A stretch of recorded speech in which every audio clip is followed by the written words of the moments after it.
So this is lecture of endoplasmic reticulum, and this is part 2, that is a rough endoplasmic reticulum. नाम ही से पता है, this is called a granular reticulum. So first we talk about the ribosomes. A large number of the minute granule particles attach to the outer surface of the many part of the endoplasmic reticulum. यानी हमारे पास इसके अंदर ribosomes present होते हैं और deposit हुए होते हैं इसकी मेम्ब्रेन के ऊपर. So that's why this is called a rough endoplasmic reticulum. ठीक है, और ये उन तमाम सेल के अंदर होता है जो कि एक्टिव रोल प्ले करती हैं प्रोटीन सिंथेसिस के अंदर. ठीक है, okay. The white blood cells that produces the infection fighting immune system proteins called antibodies. ये आपको लास्ट चैप्टर के अंदर पूरा एंटीबॉडीज़ और वाइट ब्लड सेल्स के बारे में पता होगा. बस आप इतना याद रखें कि ब्लड का एक कंपोनेंट होता है that is called the white blood cells, और उसके अंदर जो है वो कुछ इम्यून सिस्टम प्रोटीन्स होती हैं जिनको एंटीबॉडीज़ कहा जाता है, जो कि अगेंस्ट माइक्रो ऑर्गेनिज़म्स जो हैं वो काम करती हैं. तो उनके अंदर भी जो है वो highly developed rough endoplasmic reticulum present होता है. It is most important line, और ये भी MCQ में आती है. ओके, स्मूथ एंडोप्लाज्मिक रेटिकुलम नाम ही से पता है ए ग्रेनुलर. ए का मतलब एब्सेंट भी होता है. ठीक है, ये स्मूथ होती हैं और ये विदाउट राइबोसोम्स होती हैं. इनके ऊपर कोई भी राइबोसोम नहीं होता, इसलिए इनको स्मूथ है ग्रेनुलर एंडोप्लाज्मिक रेटिकुलम कहा जाता है. इनके अंदर ट्यूब्यूल्स होती हैं और वो सेल पेरिफ्री या सरफेस की तरफ लगी हुई होती हैं, और ये नेटवर्क सा बना देती हैं.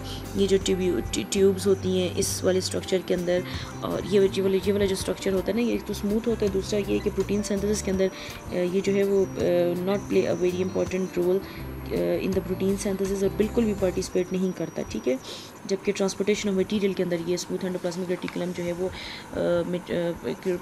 रोल प्ले करता है कि ट्रांसपोर्ट करता है मटेरियल को. बाकी ये है कि ये एक नेटवर्क सा बना देती है दैट इज़ रेटिकुलर, मींस के net like structure in appearance. ठीक है, स्मूथ एंडोप्लाज्मिक रेटिकुलम पेरिफेरी वाली तरफ, सेल मींस के सेल मेम्ब्रेन वाली तरफ. So the function of endoplasmic reticulum, the first function is a mechanical support. Mechanical support यानी कि हमने कहा कि फ्लेक्सिबल होती है ना एंडोप्लाज्मिक रेटिकुलम, तो इसकी एबिलिटी होती है कि ये एक्सटेंड कर सके साइटोप्लाज्म के अंदर. So it has a connection with the plasma membrane, nuclear envelope, Golgi apparatus etc., which help to provide a mechanical support to the cells. Next आ गया transportation of the material. The second function is transportation of the material. तो इसके अंदर जो smooth endoplasmic reticulum होता है उसका बहुत इंपॉर्टेंट रोल है कि वो ट्रांसपोर्ट करता है मटेरियल को one part of the cell to the another part of the cell. Third function is synthesis and transportation of the protein. तो जो प्रोटीन की सिंथेसिस और इसके अलावा जो ट्रांसपोर्टेशन होती है, और इसके अलावा जो है प्रोटीन का बनाना और उसको ट्रांसपोर्ट करना पूरी सेल वगैरह के अंदर, वो भी कौन करता है? Rough endoplasmic reticulum. Next one is detoxification of the harmful substances. तो इसके अंदर जो स्मूथ एंडोप्लाज्मिक रेटिकुलम है, SER stands for smooth endoplasmic reticulum due to its own enzyme system. इसके अंदर इसका अपना एंजाइम सिस्टम होता है. तो ये क्या करता है? मेटाबोलाइज करता है. मेटाबोलाइज मीन ब्रेक डाउन या डिस्ट्रॉय करता है टॉक्सिक सब्सटेंसेस को, लाइक स्टेरॉइड्स, ये लिपिड की टाइप है. Carcinogens cancer causing substances, and toxin कोई भी जहर वगैरह हो उसको, ठीक है, उसको डिटॉक्सीफाई करता है, उसको ख़त्म करता है. क्यों? क्योंकि इसके अंदर अपने एंजाइम सिस्टम होता है. The next function is the synthesis of the lipid. तो स्मूथ एंडोप्लाज्मिक रेटिकुलम के अंदर जो है वो डिफरेंट लिपिड्स होते हैं जो कि फॉर्मेशन ऑफ प्लाज्मा मेम्ब्रेन के अंदर हेल्प आउट करते हैं, और स्टेरॉइड्स हार्मोन भी होते हैं, टेस्टोस्टेरोन वगैरह और एस्ट्रोजन्स वगैरह. ठीक है, टेस्टोस्टेरोन या एस्ट्रोजन, हमारे पास क्या है? टेस्टोस्टेरोन मेल हार्मोन है, एस्ट्रोजन फीमेल हार्मोन है. ठीक है, तो उसके अंदर भी जो है इसका बहुत बड़ा हाथ होता है कि ये क्या करता है, ये हार्मोन वगैरह प्रोड्यूस करता है. ठीक है, testosterone and estrogen, smooth endoplasmic reticulum. इसके अलावा ग्लाइकोजन एंड ग्लाइकोलिपिड को भी सिंथेसाइज करता है. ठीक है, नेक्स्ट आ गया साइट ऑफ न्यू मेम्ब्रेन. तो हमारे पास जो एंडोप्लाज्मिक रेटिकुलम है ये ऐसी जगह है जहाँ पे प्रोटीन की सिंथेसिस होती है, लिपिड की सिंथेसिस होती है, इसलिए इसको primary site of new membrane कहा जाता है. यहाँ पे न्यू मेम्ब्रेन्स बनती हैं. Transmission of nerve impulse. Nerve impulse is nothing, it is just electrochemical message. ठीक है, जो कि आयंस की फॉर्म में जाता है. तो कहते हैं हमारी पूरी बॉडी के अंदर, ठीक है, इलेक्ट्रोमैग्नेटिक वेव की शक्ल में या उसकी शक्ल में जाता है हमारी बॉडी के अंदर जो मैसेज.